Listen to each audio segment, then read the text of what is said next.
접시란 무슨 일이 어디서 어떻게 벌어질지 아무도 모르는 일이기 때문에 그때는 이미 준비가 되어 있어야 하죠. 곡 나오자마자 일단은 그게 먼저 돼야지 마음에 좀 안정을 찾는 것 같아요. 그런 소음에 있어서 정말 바로 이렇게 옆에 조교님이 앉아 계셨어요. 제가 많이 흔들렸죠.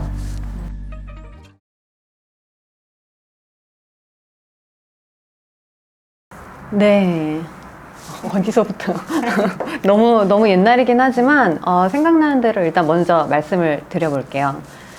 일단 가장 큰 차이점은 지금은 서울대 음악대학과 피아노과는 수시밖에 없죠. 근데 예전에는 이제 수시 정시가 같이 있었고 저희 학년이 조금 특이했던 점은 그전에는 수시를 보고자 하는 학생들이 다 수시를 볼 수 있었는데 저희 때 딱 요강이 바뀌면서 이제 서울대 음대에서 지정한 몇 개의 콩쿨, 한 대여섯 개 정도 됐나요? 네, 그 콩쿨에서 입상한 학생들만 수시를 볼 수 있는 자격이 생겼어요. 그때 쇼팽 프렐류드 8개, 그 외에 베토벤 소나타 하나, 그리고 자유곡 하나. 저는 베토벤은 벨투슈탄을 쳤고 자유곡은 라벨의 스카르보를 쳤어요. 라벨 스카르보만 해도 사실 정말 어려운 곡이었고 저는 그때 그게 새 곡이었거든요. 또 무슨 패기로 그거를 새 곡을 쳤는지 몰라. 그냥 하고 싶었나 봐. 어쨌든 어렸으니까. 네, 어렸으니까 어쨌든 그렇게 해서 시험장으로 갔죠. 근데 가기 전에 또 일이 많으셨다고 네. 들었어요. 가기 전에 일이 좀 있었는데 일단은 제가 집이 인천이었잖아요. 그래서 아침에 9시까지 가야 되는데 경인고속도로를 타려면 좀 막히니까 그래서 되게 일찍 일어나서 분주히 막 준비를 하고 깨지도 않은 상태에서 막 이제 나갔는데 엘리베이터가 망가졌네. 그래서 엘리베이터가 망가져서 내려왔어야 했는데 몇 층에서 내려오신 거예요? 제가 24층에 살았거든요. 그런데 24층에서 내려오면 경험하신 분은 아시겠지만 이게 똑같은 방향으로 계속 돌면 머리가 어지러워. 그래서 학교에 도착을 했고 8명이 가 있었는데 제가 또 마지막 번호를 뽑았어요. 그래서 8번이었는데 아까 이제 말씀드렸다시피 저희가 곡이 많잖아요. 그런데 이거 곡을 또 감사하게도 많이 들어주셨어요. 짧게 듣지 않으셨어요. 그래서 한 사람당 치는 시간이 너무 길었고 제가 8번이었으니까 한 정말 기억에 3-4시간은 기다렸던 것 같아요. 지금은 이제 아시는 분들은 아시겠지만 방 2개를 터서 되게 큰 방에서 시험을 봐요. 지금 이제 피아노 이렇게 앉아있으면 커튼이 저쪽에 있죠? 근데 그때 당시에는 커튼이 바로 뒤에 있었고 교수님들도 바로 뒤에 앉아서 심사를 하셨기 때문에 정말 가까이에서 모든 소리가 다 들렸는데 작은 소음 막 적는 소리, 딸깍. 딸깍하는 소리부터 해가지고 제가 그게 다 기억이 난 거 보면 제가 정말 집중을 못했던 것 같아요. 그럼 이제 선생님 정시, 네. 저는 서울대 정시 이야기를 하려고 하면 시험장 당일의 분위기가 가장 먼저 생각이 나요. 이제 아까 선생님이 말씀하셨듯이 저희 바로 뒤에 이렇게 커튼이 있고 비공개이기 때문에 그거를 보통 학생들이 다 알고 있고 평소에도 홀 연습을 할 때 커튼을 친 그런 홀에서 연습을 많이 하고 그렇죠. 있기 때문에 다들 알고 와요. 근데 하지만 저는 이제 제 성격상 아무리 그래도 약간의 긴장감과 제대로 쳐야 된다는 그런 정신적인 것을 위해서 저는 정장을 입고 이렇게 구두를 신고 정말 연주하듯이 갔는데 갔더니 정말 학생들이 다 추리닝을 입고 온 거예요. 옷차림들을 보고 일단 저는 조금 충격을 받았던 것 같아요. 분홍색 추리닝 막 이런 거. 아무리 비공개인 건 알지만 그래도 입시인데 갑자기 막을 안 칠 수도 있는 거고 그러니까 저는 그게 조금 놀라웠던 것 같아서 그게 가장 크게 기억이 남고 그리고 이제 시험을 보러 이제 아까 말씀드린 그 좁은 방에 들어가면 이렇게 저희가 피아노가 있고 정말 바로 이렇게 옆에 조교님이 앉아 계셨어요. 그쪽인지 이쪽인지는 정확히 기억이 안 나는데 이쪽이었어요. 근데 수시 때는 여기였어. 그래. 진짜 피아노 옆에 딱 붙어. 네, 너무 시끄러웠을 것 같은데. 여기서 계속 들어야 돼. 얼마나 시끄러웠어요. 지금 생각하면 그런데. 고역이야. 그분이 이제 저희들 하는 거를 다 녹음을 해야 돼서 많이 옛날이지만 그 당시에는 카세트 테이프로 녹음을 했단 말이죠. 진짜 많이 그래서 옛날이죠. 이거를 딸깍하는 소리가 굉장히 크게 들려요. 근데 저는 제가 치고 있는데 중간에 이 테이프가 다 된 거죠. 그래서 조교님이 제가 치고 있는 중간에 이걸 꺼내서 뒤집어서 다시 꽂고 다시 딸깍 녹음을 누르는데 제가 그 찰나에 약간 고민을 했던 것 같아요. 이거를 다시 해야 되나? 내가 멈춰야 되나? 그냥 내 녹음이 중간에 잘렸을 텐데 나중에 무슨 일이 있으면 어떡하지? 막 그 와중에 또 걱정을 했나 봐요. 집중을 못 했나? 우리 다 집중 못했어. 되게 집중 잘했다고 생각했는데 그 시험장에서 딱 그런 것들은 아직까지도 저는 기억에 남더라고요. 그래서 그렇게 해서 어쨌든 저도 총 3곡이었으니까 한 10분 좀 넘게 들었던 것 같고 제 네. 기억에. 그리고 이제 제가 60번을 뽑았던 게 아직 기억이 나는데 제 뒤로 한 3명인가 4명인가 밖에 없었어요. 그래서 이제 끝나고 이제 다 밖으로 나왔는데 서울대 가보신 분들은 알겠지만 정말 그 관악산 산 중턱에 그리고 음대도 정말 중간에 위치해 있어요. 그래서 끝나고 나왔더니 이미 해가 지고 한 7시 뭐 이랬던 것 같아서 되게 어둡고 다 아무도 지나다니는 사람도 없고 그 밤에 1월이니까 누가 있겠어요, 방학 중에. 그래서 끝나고 나와서 되게 당황스러웠던 게 기억이 나요. 그때는 뭐 스마트폰도 없으니까 그러네. 택시를 부를 수도 없고 지도 앱도 없고 그러니까 당장 나는 여기서 어떻게 집에 가지? 그게 먼저 다가왔던 것 같아요. 이 시험에 대한 걱정보다 집에 갈 수 있을까? 약간 이런 생각에 조금 막막했지만 어떻게 뭐 정문으로 가서 뭐 그렇게 집에 갔던 것 같아요. 서울대 시험 보시는 분들은 꼭 위치를 확인하고 가셨으면 좋겠어요. 5511 타고 예술관에서 내리시면 어떤 곡 치셨는지 한 번만 저는 브람스 파가니니 변주곡 1번을 그래. 쳤었어요. 맞다. 그리고 파가니니 파가니니 리스트 파가니니 예티도 6번. 6번은 지정곡이었고 그리고 베토벤 소나타 2번이 1번이 지정곡이었죠. 네, 이렇게. 그럼 이제 이대 얘기도 해주세요. 이대 얘기 너무 재밌거든요. 그래서 그 당시에 이제 이대가 베토벤 소나타 자유곡 하나랑 브람스 핸델 바리에이션이라는 그런 어마어마한 대곡이 나왔었어요. 근데 이제 또 이 바리에이션이 하필 개수가 너무 많아요. 처음에 아리아가 테마가 나오고 그 다음에 이제 변주곡 1번부터 무려 25개까지 있고 그 다음에 또 큰 후가가 마지막에 따라오는 그런 곡이어서 저희도 이제 준비를 하면서 변주곡이니까 뭘 시킬지 모르잖아요. 뭐 그냥 랜덤하게 아무 번호나 주고 뭐 7번을 쳐봐라, 15번을 쳐봐라 했는데 당장 15번이 뭐지? 라고 될 수 있단 말이에요. 시험장에서 패닉이 오니까. 그래서 이제 예비 소집에 갔는데 이제 총 3구간으로 나눠주셨어요. 근데 이제 3구간이 다 굉장히 어렵고 학생들이 까다로워하는 그런 부분만 있었는데 이제 처음 시작 테마부터 해서 4번까지 치고 멈췄다가 또 바로 14번으로 점프를 했어야 됐어요. 근데 14번이 심지어 되게 불편한 핑거링의 트릴로 시작해서 6도 스케일로 빠르게 내려오는 거여서 거기서부터 일단 1차 난관이 있었고 그렇게 14, 15, 16하고 다른 방에 가서 23번부터 이제 푸가 한 중간까지 듣고 끊었는데 이제 이게 아무 방도 나누고 하다 보니까 이동하는 과정에서 밖에서 이제 다른 학생들이 치는 걸 다 듣는단 말이에요.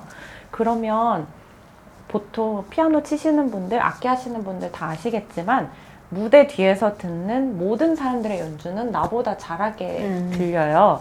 다들 가뜩이나 입시야. 그러면 내가 제일 못하는 것 같고 근데 만일에 누군가가 틀린다고 하더라도 그게 아싸 쟤 틀렸다 이게 아니고 어떻게 나도 저러면 어떡해? 이 공포가 더 많이 온단 말이죠. 그래서 되게 걱정을 많이 했던 것 같은데 그래도 그냥 어떻게 쳤어요. 거기서 사실 멘탈이 흔들리면 안 돼요. 네. 그래서 사실은 요즘에 많은 학생들이 앞에만 쳐요. 그러니까 저도 애들 레슨하다 보면 제발 뒤에까지 그래도 악보라도 봐라. 그냥 처음에 그러니까 안 보라도 숙지가 될 정도로 일단은 갈 수는 있어야 하는데 보통 많이들 앞에만 준비를 하고 그리고 저번에도 입시평가 갔다 왔는데 제가 종 치지도 않았는데 그냥 혼자 나가가지고 너무 당황했던 기억이 있어요. 근데 사실은 곡은 전체적으로 봐야지만 또 더 이해가 잘 되고 그것도 공부를 또 더 깊이 할 수 있을 것이고 이런 경우 그러니까 뭐 이대나 서울대나 이렇게 뒤에까지 시키는 경우를 대비해서 일단은 모든 학생들이 꼼꼼히 좀 준비를 하셔야 할 것 같아요. 입시란 무슨 일이 어디서 어떻게 벌어질지 그렇죠. 아무도 모르는 일이기 때문에 정말 철저하게 꼼꼼하게 준비를 하지 않으면 그 수많은 변수들에 대비하는 능력이 조금 현저히 떨어지는 것 같아요. 네. 근데 그렇게 쳐야 됐었는데 안 떨었나?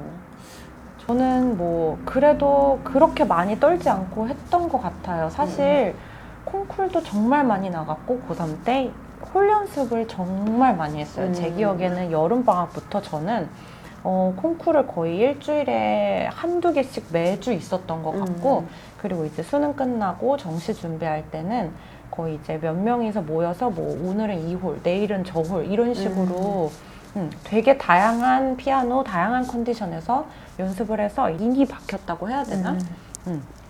저는 수시 때 너무 떨어서 그러니까 그 아까 이제 말씀드렸던 어떤 그 모든 상황이 모든 컨디션이 저를 너무 떨게 만들기도 했지만 지금 생각해 보면 제가 이제 준비하는 과정에서 좀 자만했던 것 같아요. 이렇게 좀 정말 모든 상황을 대비해서 연습하지 못하고 뭐 당연히 되겠지 뭐 잘한다니까 뭐 약간 이런 식으로 좀 자만해서 연습을 했는데 학생들에게 말씀드리고 싶은 것은 이제 정말 무대에서 잘 치는 일은 드문 거 그렇지 않아요? 그치. 아니, 난 항상 그 주에 만족해. 난 그냥 아예 욕심을 버리는 게 맞다고 생각해. 그런데 이제 입시는 얘기가 또 좀 다르긴 하지만 어쨌든 어떤 상황을 대비해서 굉장히 체계적으로 연습을 할 필요가 있고 자신감을 가지되 너무 내가 여기서 이 정도면 됐다라고 자만감을 가지면 절대 안 된다라는 거. 그래서 저 같은 경우에는 아까 이제 수시 때 되게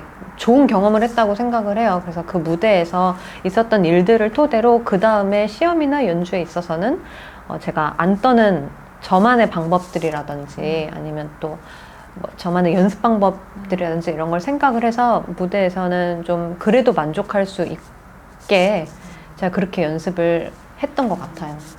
그러면 선생님만의 그런 노하우라든지 혹시 조금 알려주실 수 있을까요? 저만의 노하우일 수도 있고 많은 분들이 그렇게 연습을 준비하실 수도 있을 것 같은데 저 같은 경우에는 이제 뭐 이미지 트레이닝 많이 해요, 그죠? 네, 뭐 멘탈 프랙티스 많이 하는데 저는 그 피아노 앞에만이 아니고 다른 데서도 뭐 지금 이렇게 그냥 책상 앞에서라든지 지하철 자주 타고 다녔으니까 지하철에서라든지 곡을 처음부터 끝까지 이제 음악이 흘러가는 방향을 또 체크를 하고 이제 허공에 대고 그때 뭐랄까 머슬 트레이닝, 머슬 훈련을 또 따로 연습을 하고 왜냐면 가끔 이제 왼손이 안 될 때가 있거든요. 뭐 오른손이 멜로디만 기억. 네, 멜로디만 기억하고 화성이 생각이 안 나면 지금 피아노 치는 사람들은 왼손에서 빵꾸가 많이 나기 때문에 그래서 왼손만 따로 한다든지 하는 것을 좀 되게 집중해서 많이 했고 그 다음에 이런 것도 했어요. 저희 당시 집에 이제 방에 이렇게 조명 핀이 있었는데 핀도 조절을 해가면서 또 이런 조명 저런 조명 완전히 이렇게 형광등 밝은 조명 해가지고 제가 그때 상황을 좀 많이 만들어서 연습을 했었죠. 그래서 또 무대에서 스스로 긴장하고 좀 떠는 법을 많이 완화시켰던 것 같아요. 그래서 이제 학생들 여러분들도 그 개개인의 방법이 또 다 있겠죠. 생각이 또 다를 테니까 그 생각들을 좀 토대로 여러 가지 체계적인 방법들을 만들으시면 더 좋을 것 같습니다. 선생님 연습 방법도 뭐 준비 저도 방법. 뭐 이것저것 다양하게 많이 해봤어요. 뭐 이제 치는 거 스스로 녹음해서도 많이 들어보고 그리고 또 이제 저는 제가 또 많이 개인적으로 많이 했던 거는 저희들이 이제 피아니스트들은 저희 악기를 가지고 다니는 게 아니고 매번 다른 악기, 다른 어쿠스틱에 그때그때 적응을 해야 되는데 보통 이제 연주가 아니고 입시인 경우에는 그 피아노를 만져보지도 못한 상태로 시작을 하는 경우들이 사실 전부죠. 뭐 그렇죠. 미리 못 만져보니까 그래서 어느 피아노에 가든 연습실도 매번 바뀌니까 보통 이렇게 피아노에 앉으면 이렇게 뭐 스케일로 워밍업을 하고 시작하는 게 아니라 정말 앉아서 시험장에 앉았다고 생각을 하고 앞부분을 시작을 해보는 거예요. 그래서 그렇게 앞부분 시작하는 연습을 저는 돌아다니면서 막 각 피아노마다 되게 많이 했던 것 같아요. 이거 너무 중요한 게 요즘 그 어떤 학교들은 1분 30초, 2분만 딱 초시계로 재는데 그것도 딱 조교가 정말 칼같이 재요. 그렇죠. 왜냐면 말이 나오면 안 되니까. 그래서 되니까. 근데 학교마다 다른 게 문을 열었을 때 초시계를 재는 경우도 있고 아니면 엉덩이 붙였을 때 띵 하고 하는 경우가 있어요. 근데 사실 피아노 치는 사람, 연주하시는 분들은 하기 전에 심호흡도 해야 되고 곡도 생각을 해야 되고 그 다음에 저희는 의자도 올리고 건반도 닦고 해야 되는 시간이 있는데 어쩔 수 없죠. 그래서 이제 그런 상황을 대비해서 딱 앉자마자 하는 연습도 물론 필요하고 또 그 짧은 시간 안에 집중을 해서 또 호흡하고 하는 연습도 같이 해 들어가셔야 좋을 것 같습니다.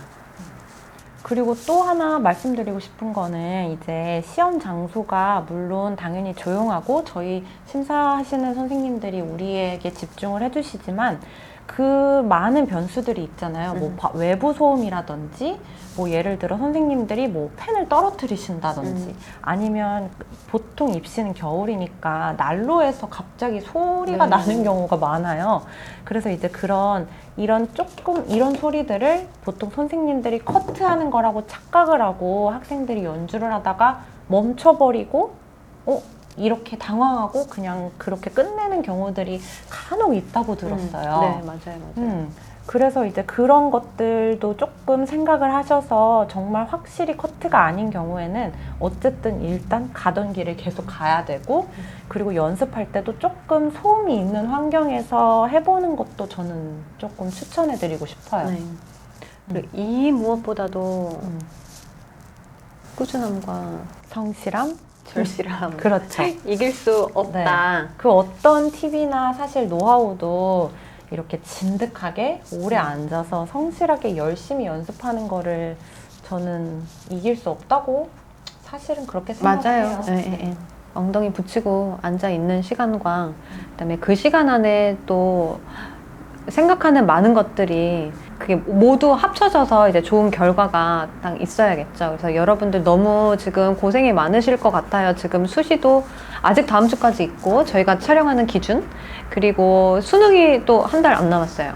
그리고 이제 그 다음에는 바로 정시일 텐데 모두들 굉장히 힘든 시간을 보내고 계시겠지만 사실 또 이 힘든 시간이 되게 인생에 또 좋은 공부가 될 수 있거든요. 아까 저 같은 경우에도 그 실패를 또 거울 삼아서 그 다음에 또 열심히 하겠다는 저만의 다짐을 했었고 그래서 모두들 또 이렇게 열심히 준비를 하셔서 다들 좋은 결과가 있기를 저희가 염원합니다.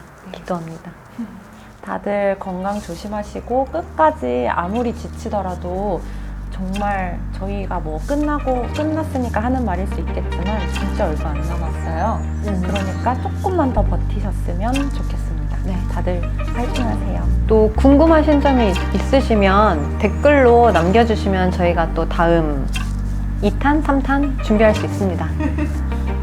관심 많이 가져주시길 바랍니다. 궁금하신 거 뭐 알려드릴게요. 저희는 입시 끝난 지 오래됐어요. 맞아. 진짜 오래됐네. 그러니까 그렇게 연습한 애들은 근데 불을 꺼놓고 연습을 하든 앉아서 바로 치든 어떤 상황이든 다 알아서 하기 나름이니까